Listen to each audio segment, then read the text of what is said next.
loading up the hearse, throw it in reverse. I come from the church of the Marvel Universe. Bodies getting stuffed in the bags. Welcome, adventurers, to the Cryptcast. I'm Mike. And I'm Brian. And we are coming to you from inside the Comic Crypt in Eatontown, New Jersey, with a book review. A fantasy book review. I forgot my 20-sided die. It would make too much noise, so we can't do that here. Aw. We're going over Rat Queens, Volume 1. Sass and Sorcery. By Kurtis J. Weibe and Roc Upchurch. What a weeb. I believe it covers issues 1 through 6. Originally published in... Excuse me, I didn't have it in my notes. I don't go to Upchurch. 2020. What did they teach you there? 2013. How to go up. How to go up? To heaven. Oh. And it was through Image. What'd you think of the book? Ridiculous. I read this as it was coming out. I wish I had. It was incredibly fun. So the artwork is fun. Mm-hmm. The characters are way varied, like a fantasy story should be. Big, giant ogre people, little tiny fairy people. Just great. It's great. They're all drawn in the same style, but they feel so very different. Mm-hmm. I really did. I love the artwork. Super clean, super colorful. It was crazy violent. Incredibly violent. Like heads taken off and lots of blood. Not all the time, but when it does happen, it's like, oh my God. Yeah. It was, if you've ever played a role-playing campaign, it was all of that. There were parties and drinking in beer halls and mysteries and investigating stuff, and it was all of it. It was all encompassing of a good adventure. And man, the most colorful, wonderful, fun dialogue. Yes. There are so many things in this book. One, you brought up D&D. This is the most D&D ass comic book I've ever read. Yeah. And I've read actual D&D comics. Yeah. This feels like people playing D&D. I think it's not like the fantasy adventurers doing the noble thing. It's just a bunch of people fucking around. Whereas, like the D&D books, like and adventure books like that of the ilk of the actual D&D stuff, like take itself so seriously. This is so lighthearted and tongue in cheek. They don't necessarily take themselves like the Jim Zub stuff is pretty decent. I mean, I know there's one with a guy and a hamster.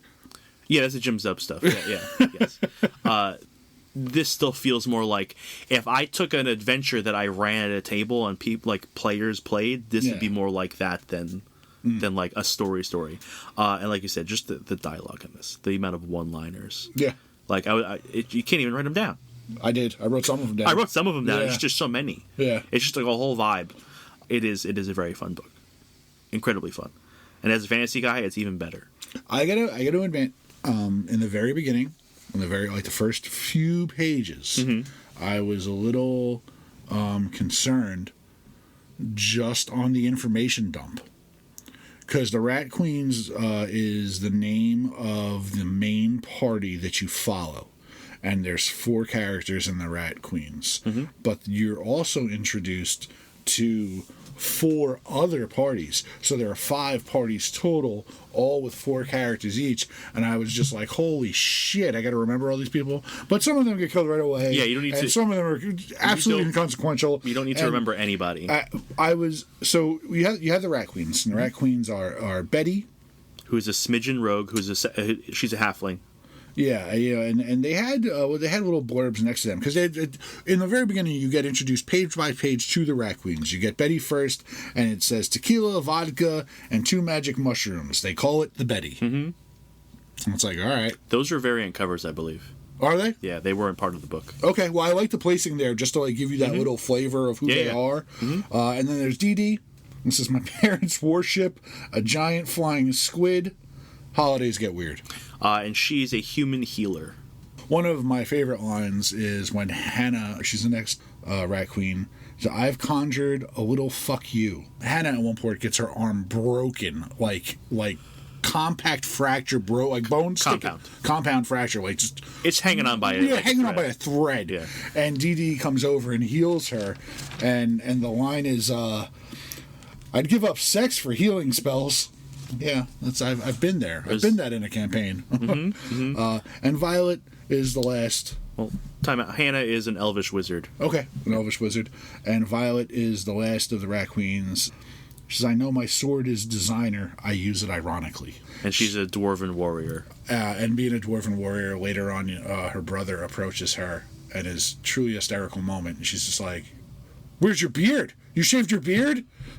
It's like, okay, apparently dwarven women have beards in this. She mentions it at the end of the book, too, where she sees a couple of dwarven girls, and she's like, everyone's doing it now. Everyone's doing it now. I think I'm going to grow mine back. Yeah. Or it all takes place in a town called Palisade. The townspeople are of the opinion that young rich people are just fucking the town up because they're successful. They're successful adventurers. Yeah. And they all have money, and they come back to their town, they party, and they just trash the place. They get drunk. Kind of reckless. And they're crazy, and they do all kinds of silly shit. So as repents for their transgressions towards the town, they are given quests and missions by the mayor and the town's captain. So the captain of the guard, Sawyer Silver. Yeah, he has all the parties like arrested and then lock up, and it's basically a work release program. Yeah, he's like, hey, you're gonna do this community service, and then I'll let your charges go. Go do this. All the parties get like little missions. The Rat Queens are tasked with clearing goblins out of the Hindman Cave. The next group is the Peaches, and they have to ransack a bandit camp. Yep, outside of town. I started to feel much easier with this group. Like I said, my first concerns were like, oh man, huge cast. Yeah, how are you gonna remember all their names? Yeah, the Four Daves. Yeah, Four Daves are great. Yeah, 4 Daves are great. They have to take care of the restless dead at the Palisade Cemetery. And then there's the brother ponies, which are 4 brothers with ponytails. This is fantastic. Yep, and they're like super bro guys. Yeah, they're super bro guys. They have to slay a one-armed ogre at Mulch Hill. And man, everyone always picks on the goth kids. Yep. The Obsidian Darkness. And it's just a bunch of goth kids. Yeah, they're rogues. They're all in black and hoods and everything. And they have to clean the shitters at the barracks. Yeah. But so they all go to their respective missions, right? We've all the Rat Queens going through the woods. One of the lines in here is great. And I think, for me, Betty is the best character in the book. They're all good. Yeah. But Betty comes through with so much, because she's like perpetually upbeat. She's like a little hippie. She seems integral. Well, she comes in clutch in the end of the book. She brings it all together. She comes in clutch in a lot of it. But in this specific instance, she brought dinner. Yeah, candy and drugs. Yeah, candy and drugs for dinner. And you're like, what the fuck, man? What are you doing? Oh, like later on, when they're having like a celebratory party and she's handing out drugs, and this one girl is like, I've never done drugs before. You know, she's like, is it safe? She's like, fuck no. Yeah. Well, that was Hannah. Well, oh yeah, that was Hannah. Hannah? Hannah was supercharging like a bong with like magic. Yes. Yeah. Yes. Yeah. She's like, is it safe? Fuck no. Yeah. But we find out at the end of the issue that someone has hired assassins to kill all the adventuring parties. Yeah, as they go to these missions, shit goes awry. Yeah. Especially for the Obsidian Rogues, because they get none of them survive. Yeah, they just get killed in the shitter. The Pony Brothers don't, or Pony Boys, or whatever the fuck their name is. They don't survive either. Yeah. Half of Peaches survives. Half of Peaches survives. Yeah. Tizzy and Braga. Yeah, Braga's great because Braga's amazing. Again, one of my favorite lines is when their shit goes sideways. She goes, "You put an arrow in my favorite boob, fuckwit." Yeah, that's good stuff.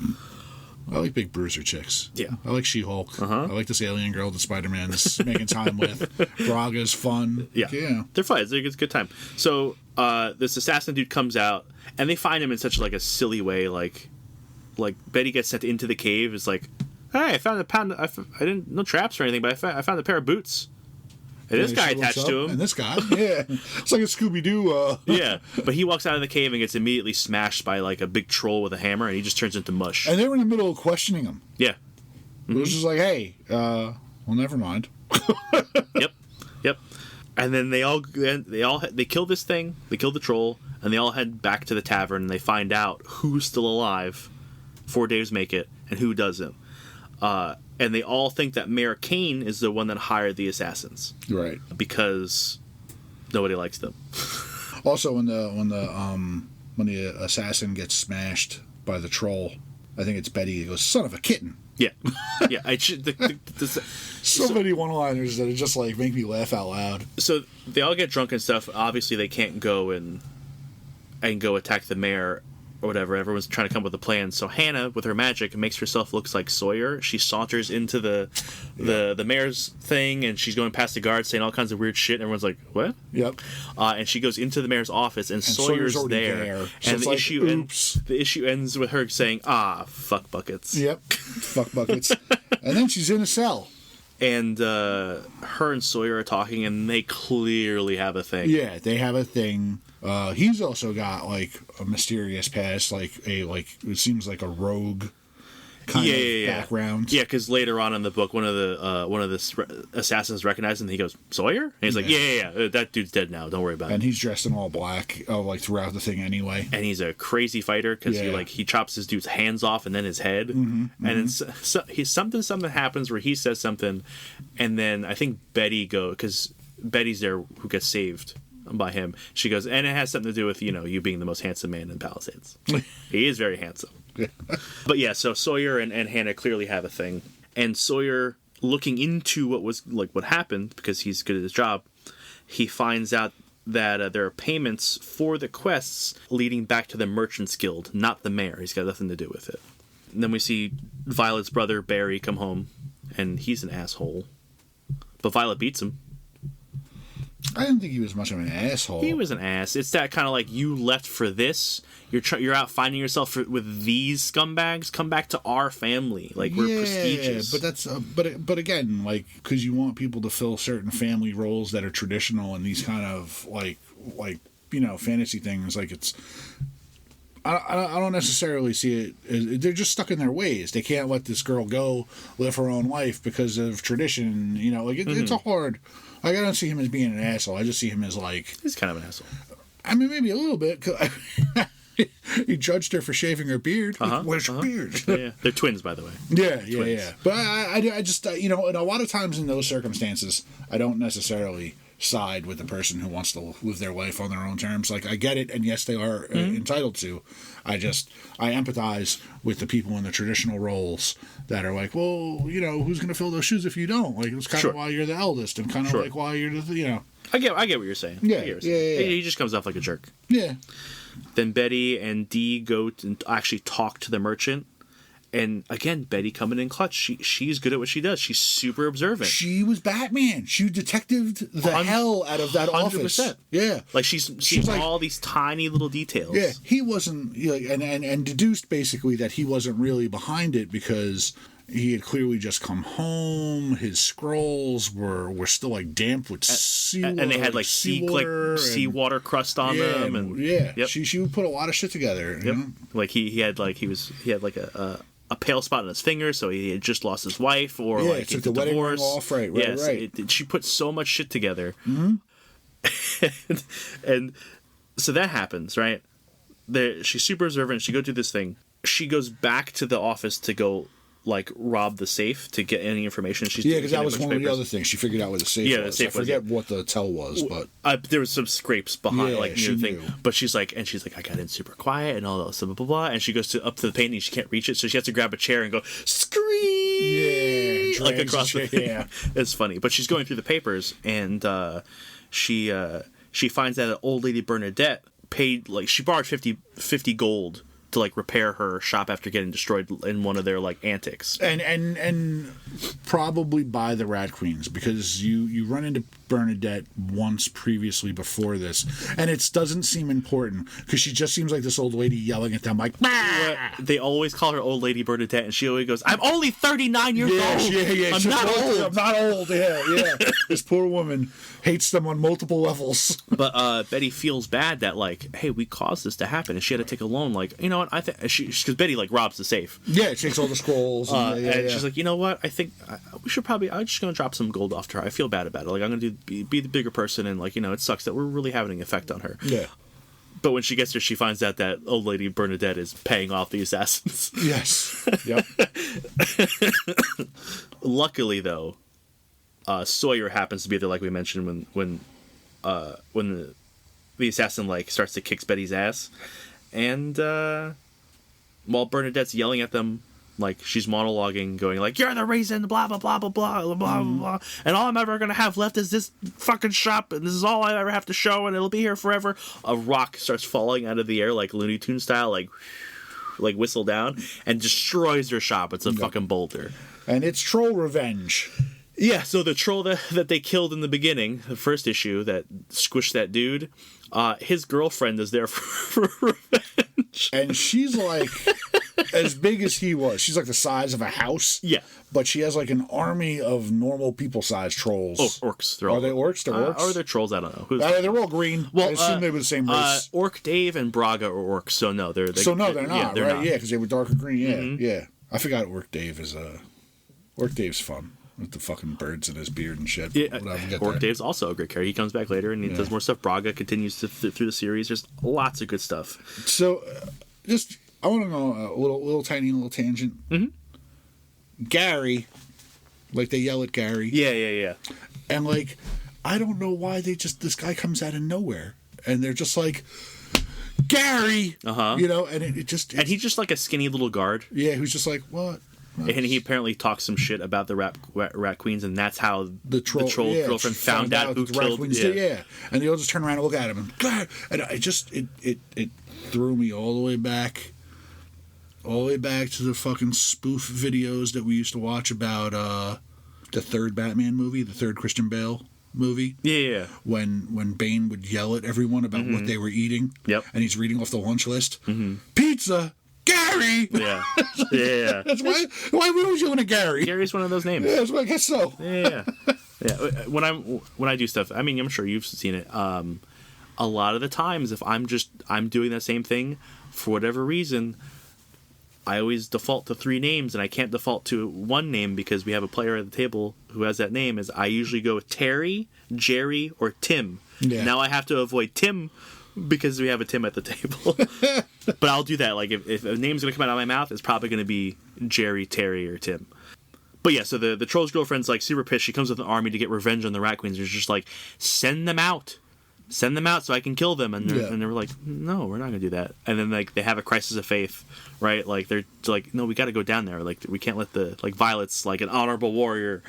We got to go down there and do stuff. We're adventurers. We're fighters. This is what we do. And they're talking about it, and then Braga shows back up, and she's all armored out, looking like badass. She grabs Betty, throws her on her back. Yeah, she's like, you watch my back. And she kicks the fight off.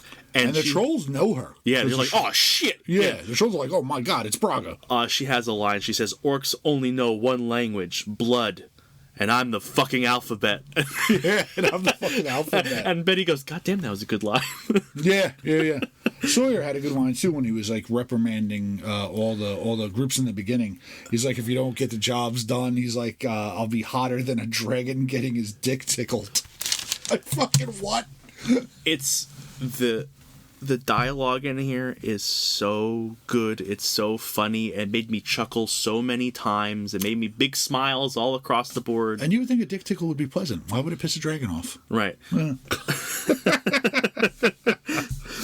But Braga's reckless. Yeah, she jumps down. She gets the fight kicked off. All the queens go down and start fighting. And initially, they're doing pretty well. Right. But then they start to get swarmed. They start to get injured. Braga starts to advance too far and get separated from the rest of the queens. Yeah, but like they start to take some hits. And then the Daves show up. The troll lady throws a big rock, knocks a hole in the wall, and the 4 Daves show up. Yeah. Where it's like, yay! Got some backup. While this is happening, we find out that the merchant is involved because he's the one who loaned Bernadette the gold to pay off the assassins. And he knew the purpose, and he's like, well, this can't lead back to me, and he like strangles her. Yeah. And I thought he killed her, but I thought he killed her too, but he doesn't. There's an epilogue where we see that she is chained up on like a summoning circle or a sacrificial thing. And it's not a pentagram, but it is a summoning circle. I'm pretty sure he's involved with the squid god. Yeah, because it looked like squid tentacle stuff. That's what I was going to say. Yeah. I was like, because they don't, this is the first 6 issues of an ongoing thing. So it is open-ended. All this issue... This arc is setting up all the little storylines to go forward. The squid god's name is Narigoth. Oh, yeah. Narigoth. Yeah. She says it a few times. Yeah. But, so we go back to the fight, and then unfortunately, Violet, while saving Hannah, because everyone's kind of running out of juice, Violet takes an arrow through the neck, and she goes down. And this sets Hannah the fuck off. Her eyes go black. She takes out 2 wands, and she starts fucking everyone up. Yep.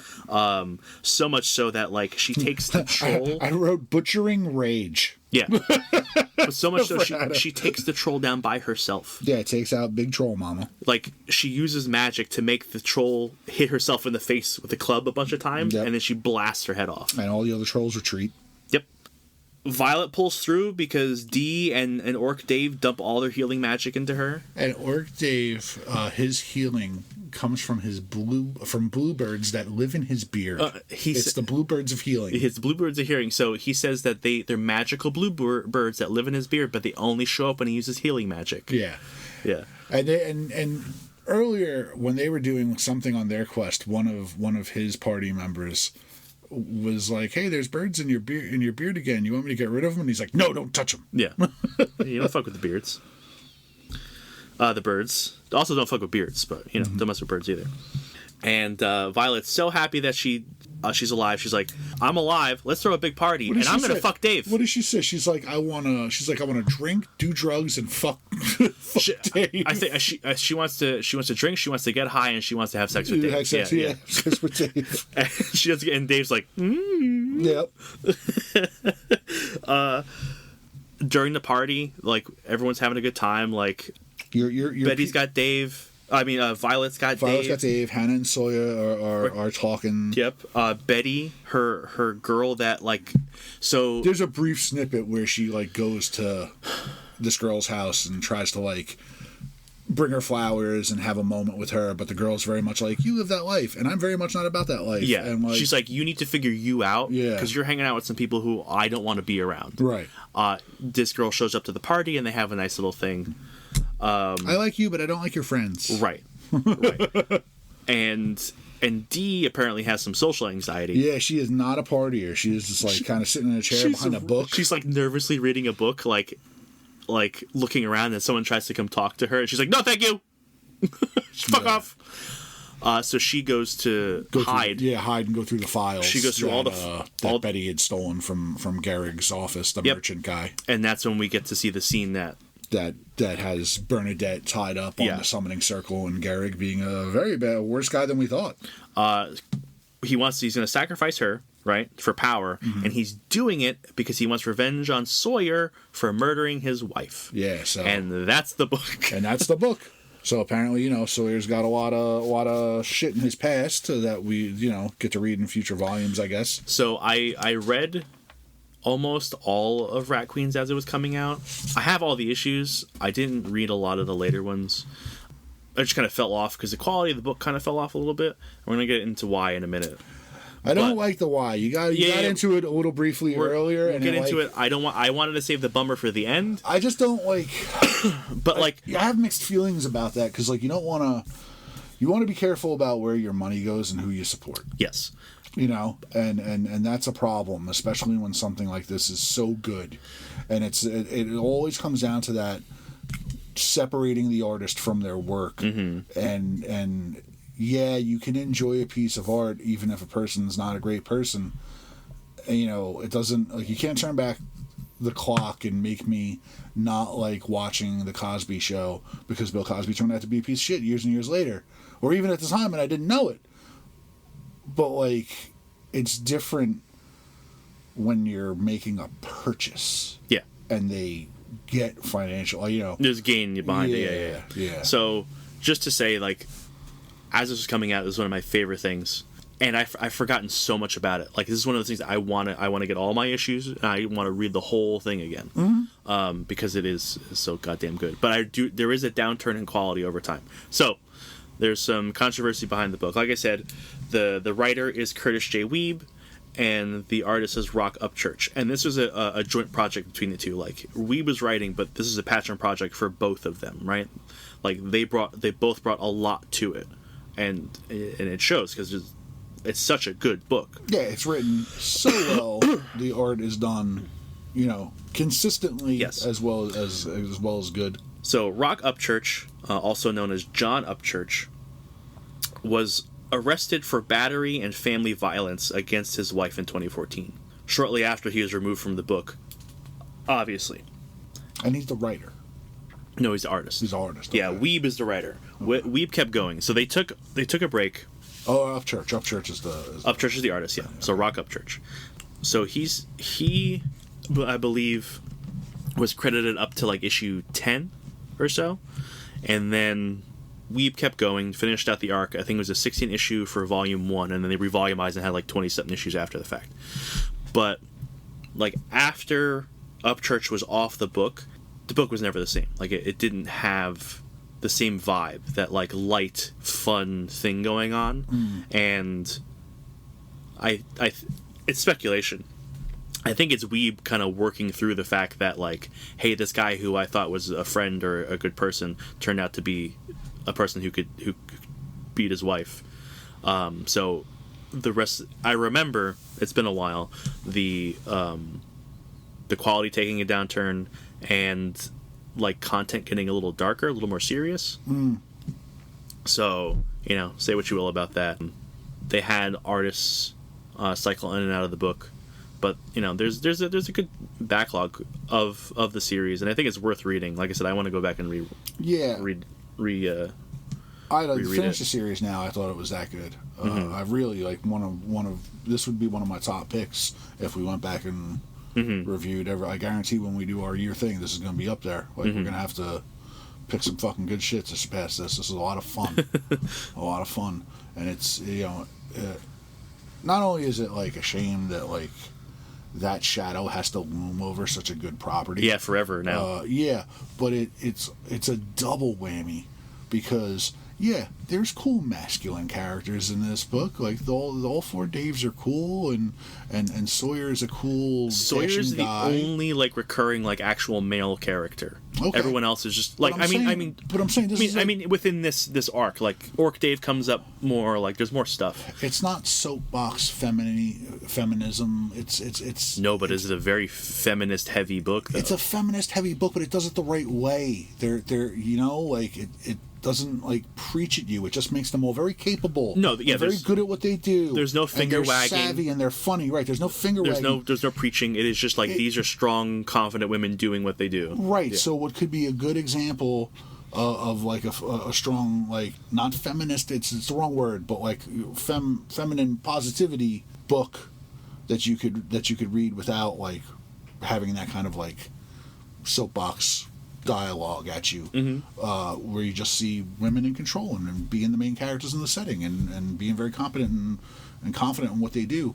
It just seems to, you know, these things have, you know, negative shadows hanging over them. Like Buffy the Vampire Slayer was such a huge phenomenon, you know, like people love it, or like, you know, male and female both, and then you kind of find out that Joss Whedon's not cool, you know, and it's like, oh man, like, can't we still just like appreciate Buffy for what it was and for being as empowering as it was, and forget that Joss Whedon fucking exists? So you know, yes, it's a shame to find out about these things after, because like I loved it so much, and then you hit me with that today, and I was just like, yeah, it taints really? it some. It makes it feel bad. Yeah, it makes it feel bad. It's unfortunate. It doesn't take anything away from the book though. Like if you just look at the book as fantastic.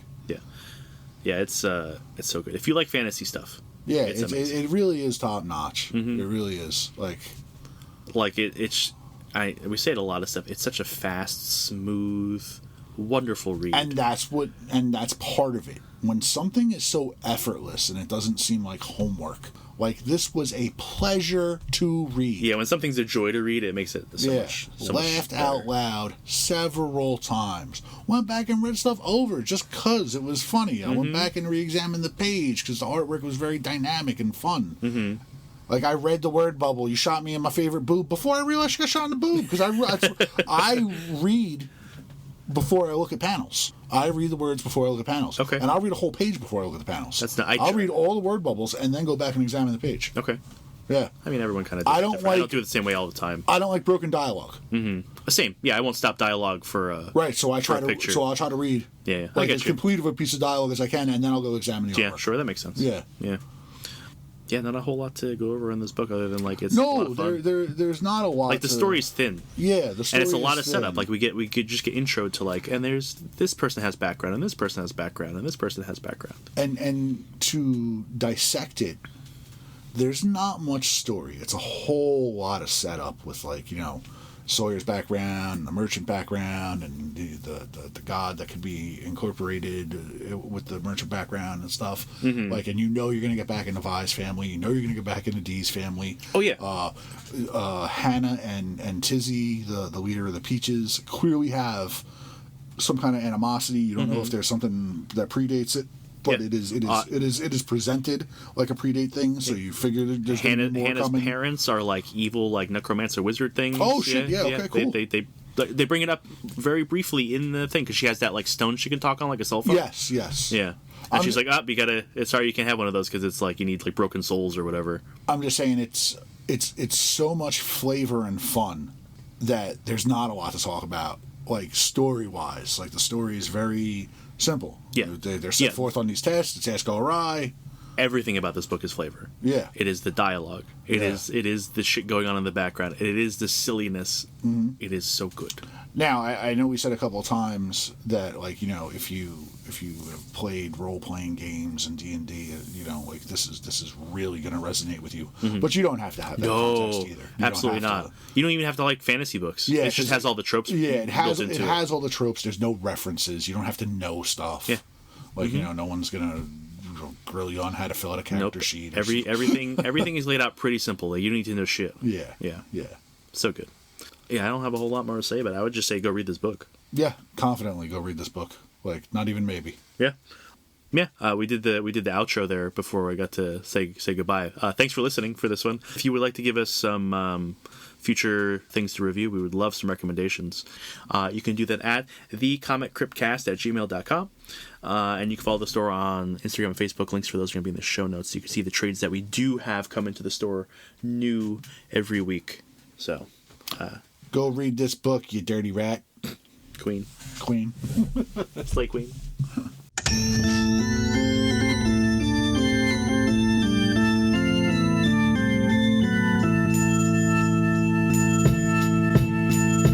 We loading up the hearse, throw it in reverse. I come from the church of the Marvel Universe. Bodies getting stuffed in the bags like comics. The hardcore get it while the soft bitches vomit. I came to this earth on a radiated comet. Now the planet is in perilous danger because I'm on it. Fly super villain with the superpowers in me. Got the rare issues and all my shit is minty. Body like Ben Grimm, suckers I be beating down. Look around and we be found chilling out in Eatontown. I be at the comic crypt stacking up the kryptonite. Doomsday and Superman every time I grip the mic. Dark Phoenix overloading, supernova sunspot exploding. I'm the Punisher reloading Bobby Drake when he's frozen. Storm forming ominous clouds over the ocean. Working with Professor X to master my emotion. Have you posing in the box whether you know it or not. I'll easily bag your bitch like Logan did to Scott. Mr. Sinister plots when I administer shots to clone Gene from a jeans. Then this shit'll get hot like Inferno. Burn slow, humans are ash. God loves man kills in the days of future past. Now I'm working on a science lesson. Me and Brian Stratton, a rat in a cage who can't stop buying X-Men. Like a flower that blooms in the spring. You were beauty, you were everything.